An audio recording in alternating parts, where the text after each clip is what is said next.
Hello, everyone, and welcome to Reimagined Digital Asset Management, powered by Intelligent Automation. My name is Max Mabe. I'm the Director of Marketing for Digital Asset Management at Cloudinary, and I'm joined by Zvika. Hi, Zvika. Hi, Max.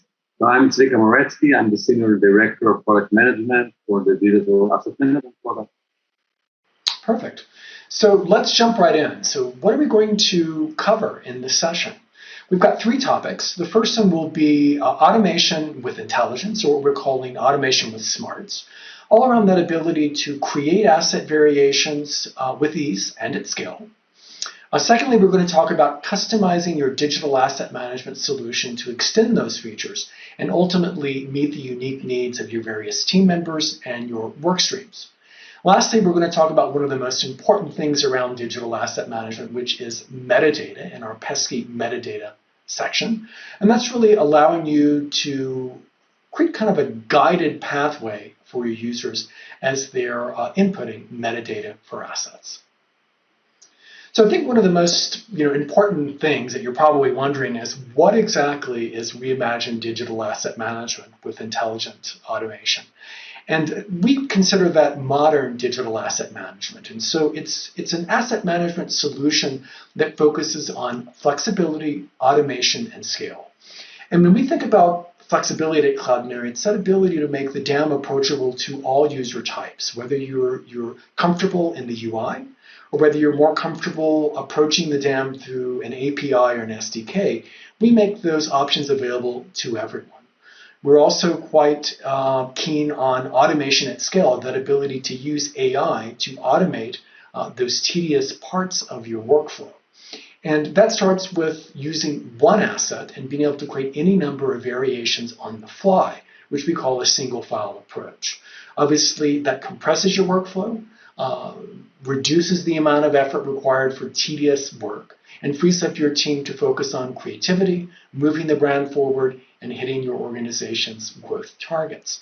So there are a few things that we've bulleted under here to kind of drive this home. One is our DAM is digital first focused. That means that we're not really focused on print. We're focused on digital formats and powering digital experiences with the features within our DAM. Also, we're focused on work in progress workflow support. And that really means that we're not really thinking about workflow from the very beginning, the technical details, all the way through the middle and all the way through the end. We're focusing on that piece where you have a creative idea, you've got your graphic designers that are coming up with the idea, they want to place those into the DAM, have the DAM users see them, approve them, and work together on various versions until you have that final asset that's ready to be put into experiences and delivered. And as we mentioned earlier, having a robust API and a well-documented SDK is very, very important as a digital solution that is modern.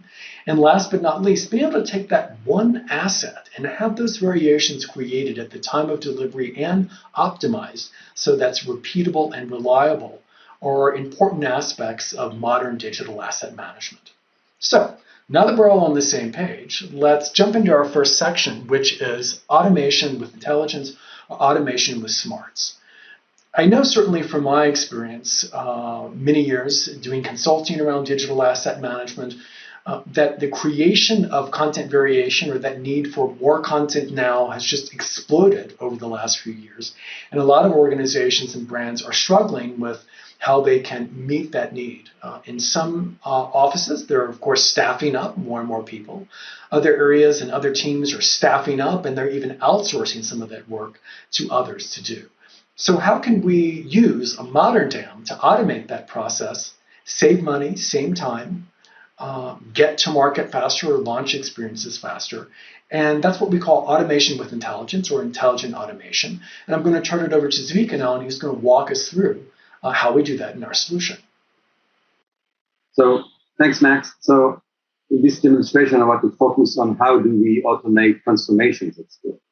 And this is the familiar face of the media library, and I will click an image to go to the asset management page. And you can see the full preview of the image, as well as the transformation presets below. And each one of these transformation presets, if I click it, will apply a specific transformation on the original asset to render this adaptation or variation in real time. So nothing is prepared eagerly before. Most of the transformations can be done on the fly. And obviously, what you see here below is the default transformation presets that come out of the box. You don't need to do anything to get this useful preset. But obviously, I would also want to show how you can customize these presets to make them useful for your own needs or for your team. And for that, I will go into back to the media library and move to the transformation stage. So the first thing that we will see here is the cookbook, the same cookbook that you can see on our website. And I can scroll and look for relevant example in this cookbook. That's a good place to start to learn about the media editing capabilities and what is the transformation language of Cloudinary. So I selected and copied a few of these templates, as well as created some of my own using the transformation editor. And I named them, I set them with a name, so these become name transformations. And now I will go over the relevant ones, and I will mark them as relevant to my presets. I want them to be included in the presets that will be shown in the useful and will become useful in the demo. So I'll just click on the relevant ones. And once I'm done, I will go back to the media library and show you that the transformation presets were updated.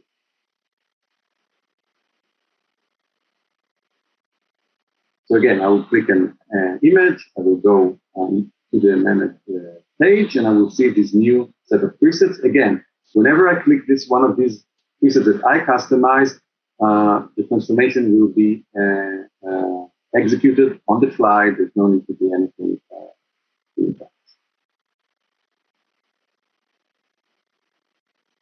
Obviously, we want to offer you similar functionality for videos, and this is now available. I'll select the video. I will go into the video manage page, and you can again see this set of relevant presets.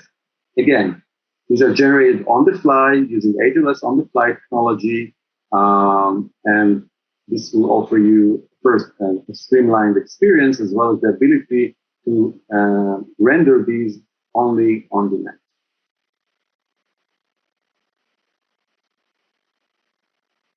Thanks, Max. Thanks, Vika. So I think this is a really great example of being able to automate the tedium of creating these variations on demand. Also, I love that you showed also that you can customize those transformations to meet the needs of your various properties, the various touch points that, and devices, and campaigns that you might have, and change those as required. So it's nice that we can just do this on the fly, not have to be a technical user, or also be in a constant conversation with our graphics teams to create these one-off assets all the time. They'll probably love us for not asking for that additional help. Okay, let's drop into another important area about digital asset management, which is customization, or being able to extend the abilities of digital asset management solution to meet your unique needs. I certainly know from my experience working with a lot of different digital asset management solutions, some of them allow customization, some of them don't allow customization at all. Many that do require a full team of technical help in order to set up those customizations.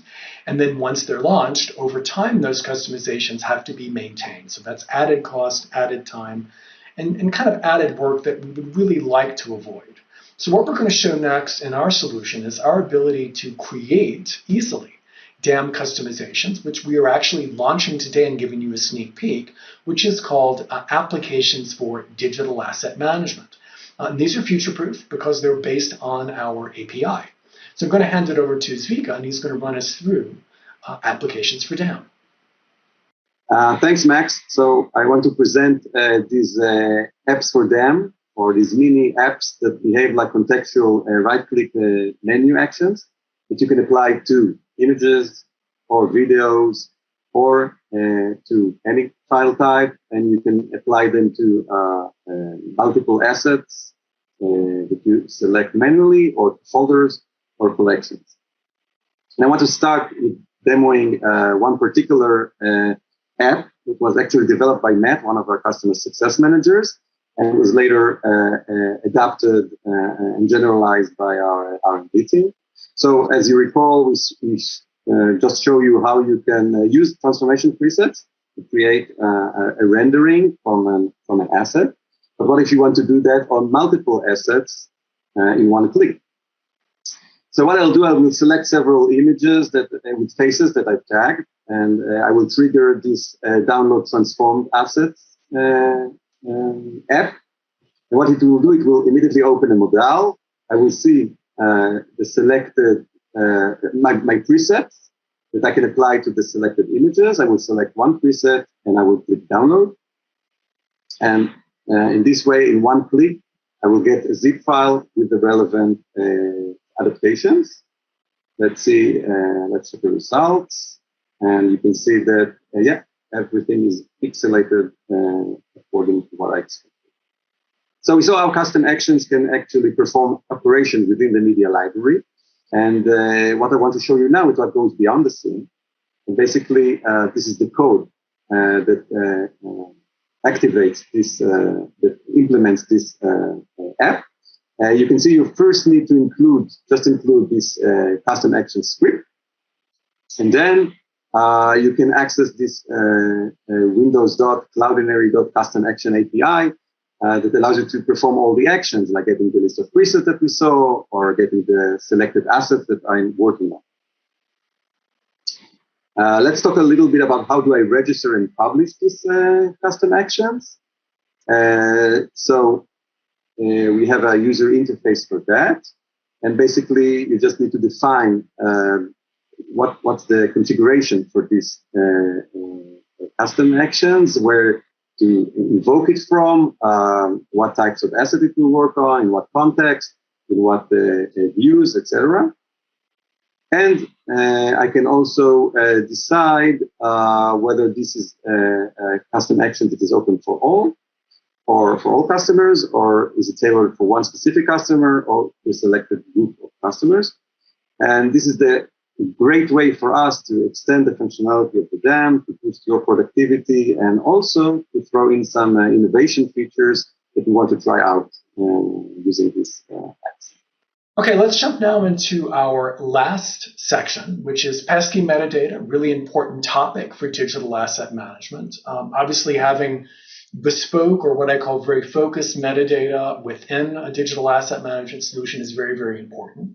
But I think we all know from experience that relying on humans or people to actually enter metadata or enter the right metadata, or feel that the metadata maybe matches the needs of their specific role or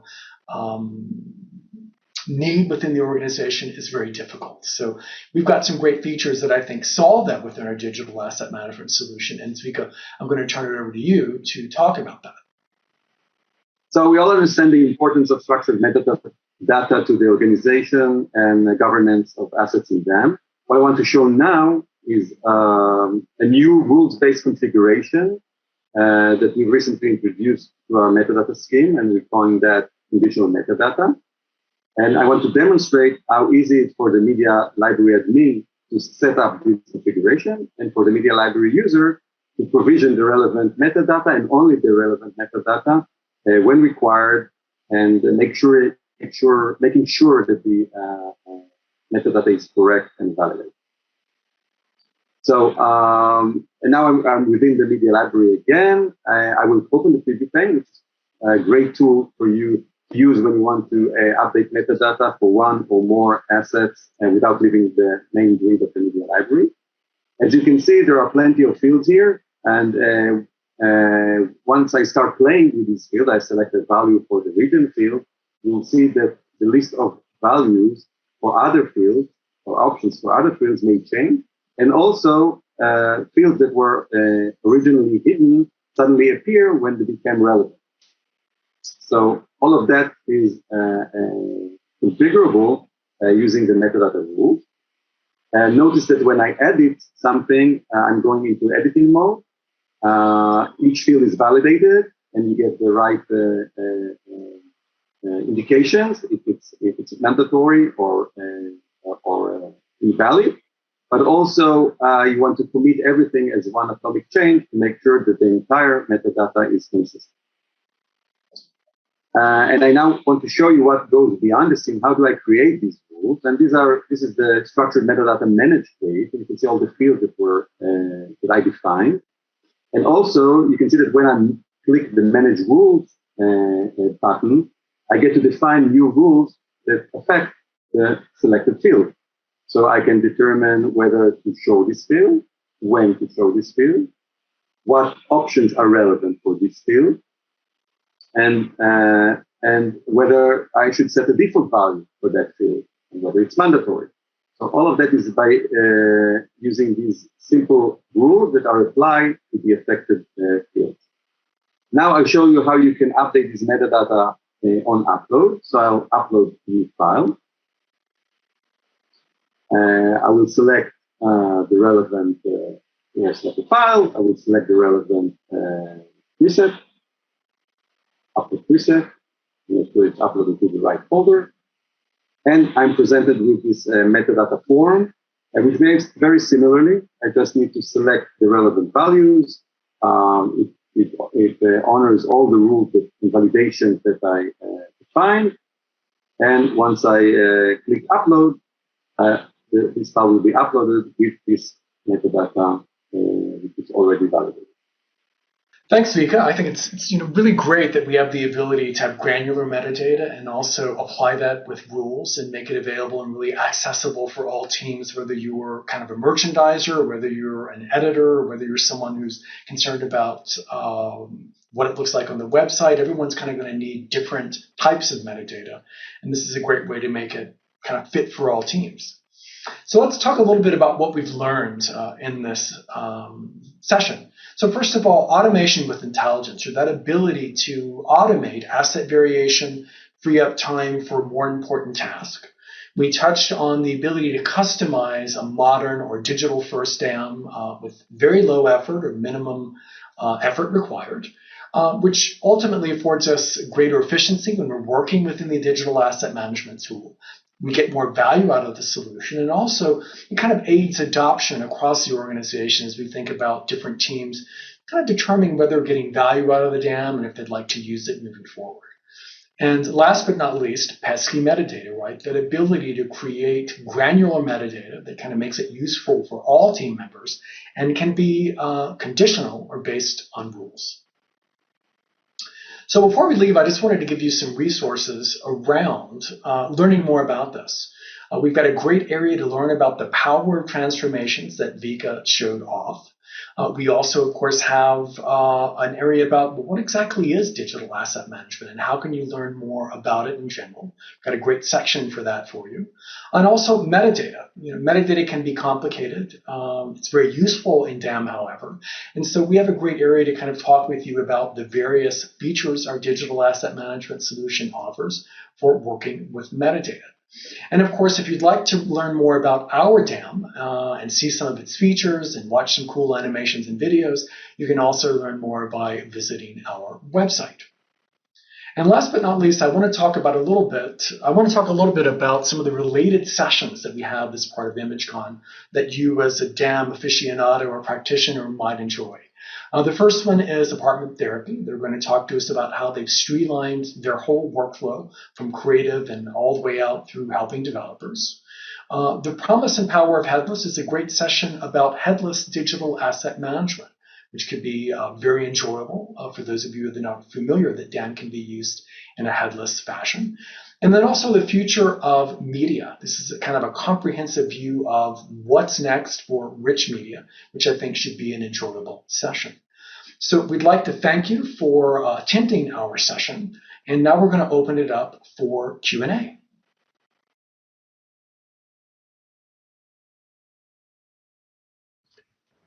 Okay, Zvika, let's do Q&A. Looks like we have our first question. Zvika, I'll read it and I'll throw it over to you to answer. I'm going to look over here because I've got another screen.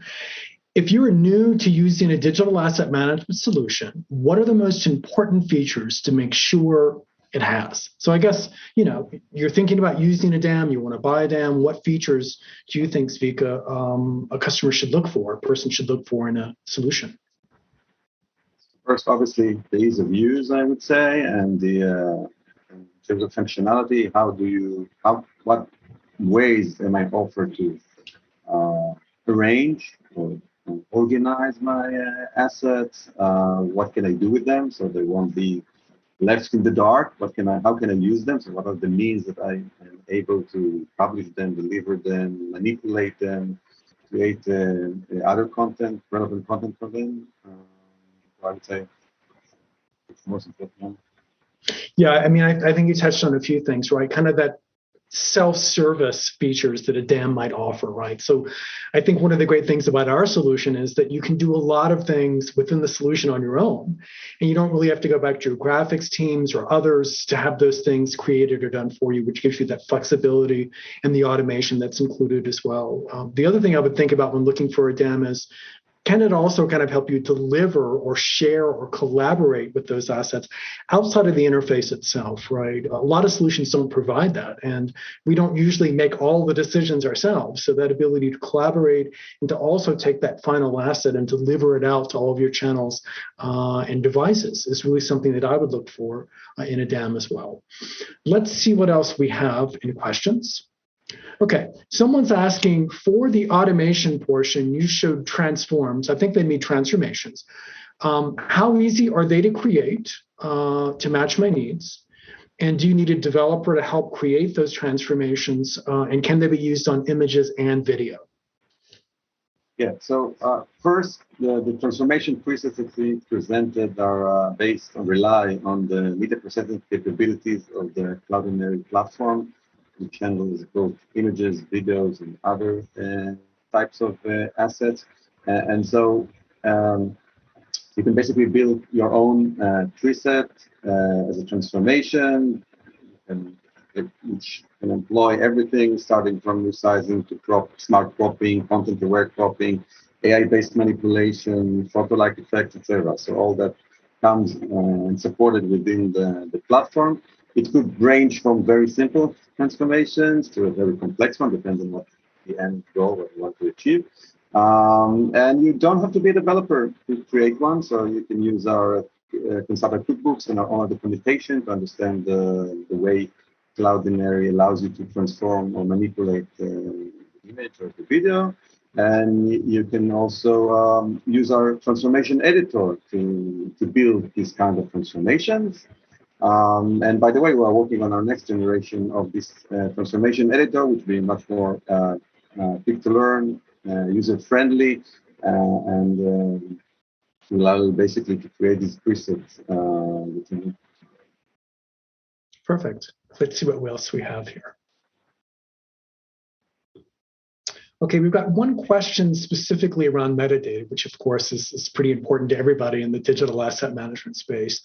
When will some of those new features like DAM apps and metadata rules be available to existing Cloudinary users? I think that's a pretty easy answer, isn't it?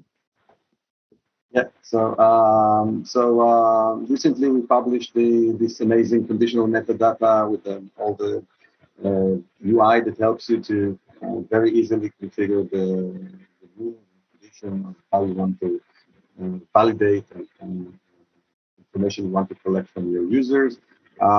Just a week ago, we introduced the how you collect this information on upload in a very easy way.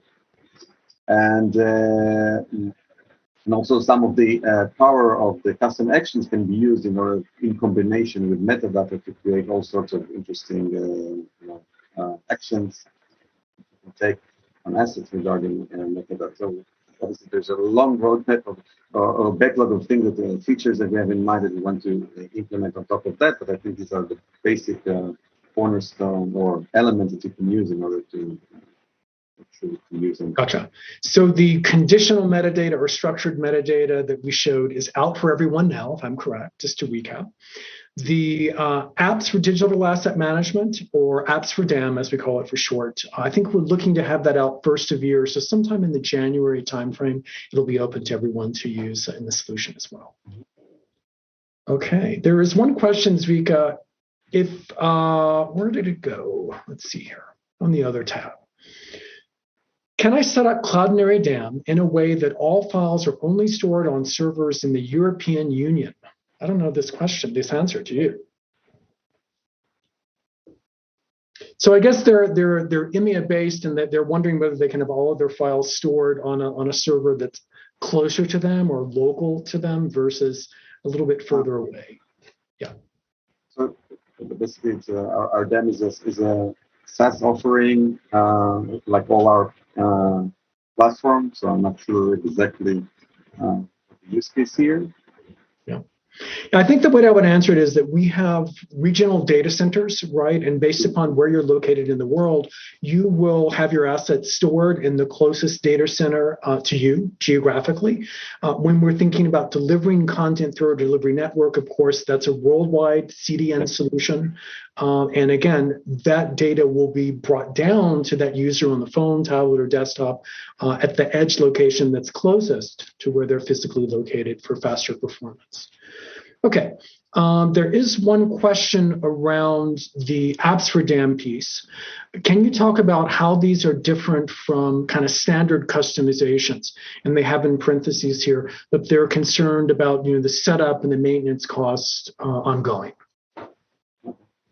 So these apps rely on the custom actions interface, which is basically sort of a contract.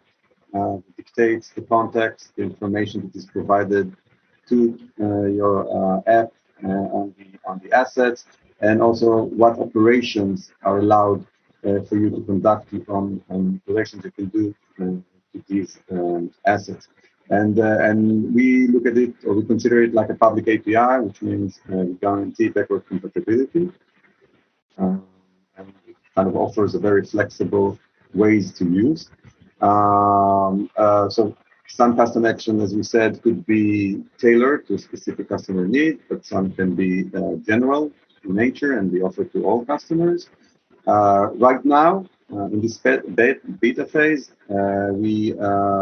it's Cloudinary employees that can register, build, and publish or assign apps to customers. Very soon, we will have capability to allow the media library admins, our customers, to select from a variety of useful apps which one they will want to enable or disable for their users. Perfect. And later on, we will open it for others to also contribute content, meaning apps, to this marketplace. Great.